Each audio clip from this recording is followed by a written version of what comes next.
I never thought I'd be the kind of man who'd sit alone in his kitchen at 6 in the morning and actually enjoy it. But here I am, 73 years old, retired for 5 years now. And most mornings, it's just me and my coffee. My name's Tom, and I want to tell you something I've learned. Something that took me a long time to figure out. There's a difference between being alone and being lonely. I didn't know that for the first couple years after I stopped working. I worked for the same company for 41 years, electrical supply. Nothing fancy, but it was steady.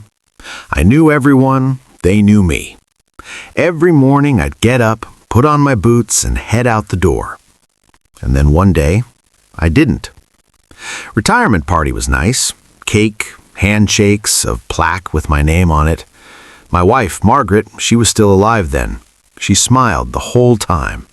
But when it was over, we went home, and the house felt different, quieter. Margaret passed 2 years after I retired. Cancer.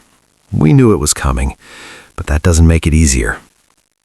After she was gone, the quiet got louder, if that makes any sense. For a while, I didn't handle it well. I'd wake up and there was nothing I had to do, nowhere I had to be. I tried staying busy, joined a woodworking class at the community center, lasted 3 weeks. Tried volunteering at the library. That was okay for a bit. But every night, I'd come home to that empty house. I'd turn on the TV just to hear voices. Sometimes I'd leave it on all night. I called my daughter more than I should have. She lives 2 states away, has her own family. She was patient with me, but I could hear it in her voice. She was worried, but she didn't know what to say. I didn't either. One night, maybe 2 years ago, I couldn't sleep. It was late, maybe 2 in the morning.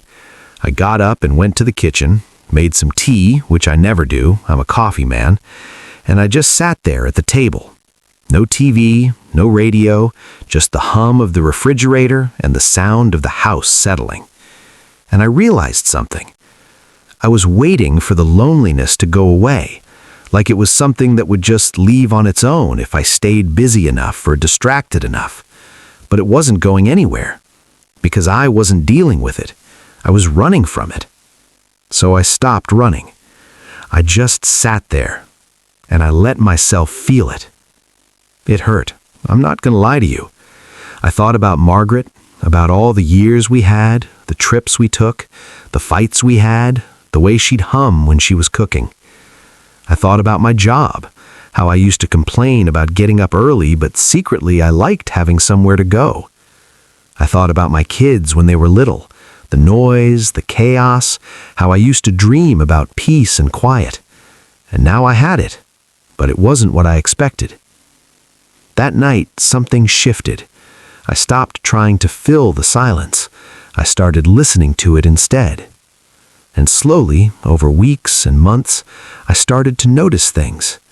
The way the light comes through the kitchen window at dawn. It's softer than I remembered. The sound of birds outside. I never paid attention to them before. The taste of my coffee when I actually slow down and drink it instead of just gulping it down on my way out the door. I started small. Every morning I'd get up at the same time, 6 o'clock.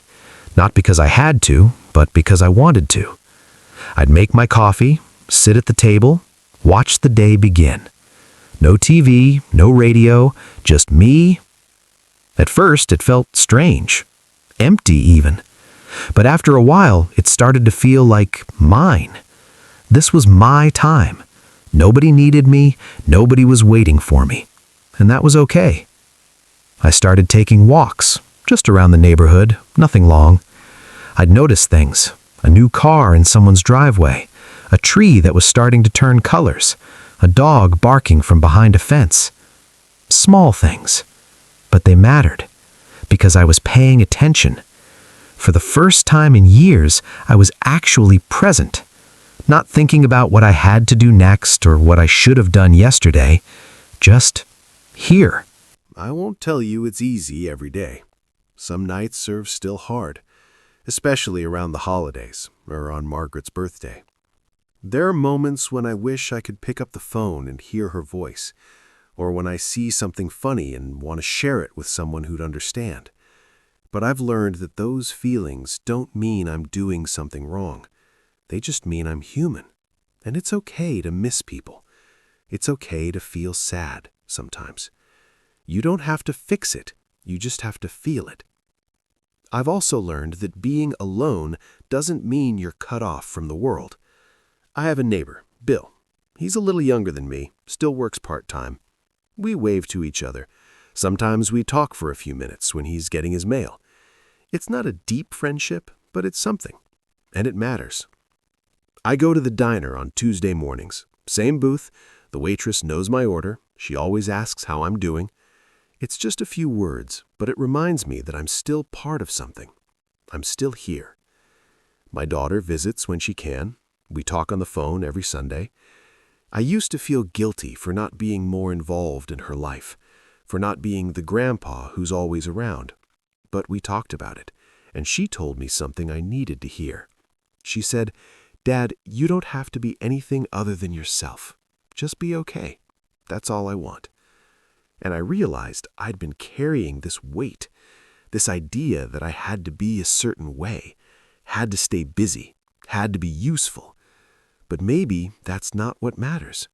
Maybe what matters is just being at peace with where you are. These days, I have my routines: morning coffee, a walk, some reading. I've been working my way through books I always meant to read but never had time for. I make myself lunch, nothing fancy, sandwich, soup, whatever's easy. In the afternoon, I might work in the yard, or just sit on the porch. Evenings are the hardest, I'll admit. That's when the house feels the biggest. But I've learned to be kind to myself during those hours. I'll put on some music, old stuff mostly, songs Margaret and I used to listen to. Or I'll call my son. He's not much of a talker, but he tries. And some nights I just sit and let the quiet be what it is. I think a lot about what it means to be alone. For so long, I thought it was something to be ashamed of, something that meant I'd failed somehow. But I don't think that anymore. Being alone isn't a punishment. It's not a sign that you weren't loved or that you didn't matter. Sometimes it's just where life takes you. And you can fight it. You can spend your days wishing things were different, or you can learn to live with it, to find the good in it. Because there is good if you look for it. There's freedom in not having to answer to anyone, in eating dinner at 5 or 9, depending on how you feel. There's peace in not having to compromise, in watching what you want to watch, in keeping the house exactly how you like it. There's joy in the small things, the way your favorite song comes on the radio, the first sip of coffee, the way the sun sets on a clear evening. These things were always there, but I never noticed them when my life was full of noise. Now I do. If you're watching this late at night, and you're feeling that weight in your chest, that loneliness that feels like it might swallow you whole, I want you to know something. You're not broken. You're not doing anything wrong. This is just a season. A hard one, maybe, but it's not forever. And you're stronger than you think. You've lived a whole life. You've survived losses and heartbreaks and disappointments before. You'll survive this, too. Start small, just like I did. Pick one thing, one small thing that's just for you. A cup of coffee in the morning, a walk around the block, a phone call to someone you haven't talked to in a while. Don't try to fix everything at once. Just take one step, and then another. And slowly, you'll find that the quiet isn't so heavy anymore. It becomes yours. I'm not saying you won't feel lonely anymore. I still do, sometimes. But I've learned to sit with it, to let it come and go, like weather. And in between those moments, there's peace. There's a kind of contentment I didn't know was possible. I'm okay. Most days, I'm more than okay. And if a 73-year-old man who spent 2 years afraid of his own kitchen can find that peace, then I believe you can too. So tonight, if you're sitting there in the dark, feeling like you're the only one awake in the whole world, you're not. I'm here too, in my own quiet house. And tomorrow morning, I'll get up at 6. I'll make my coffee, I'll watch the sun come up, and I'll be grateful for another day. Not because it's perfect, but because it's mine. And yours is too. You're going to be okay. I promise.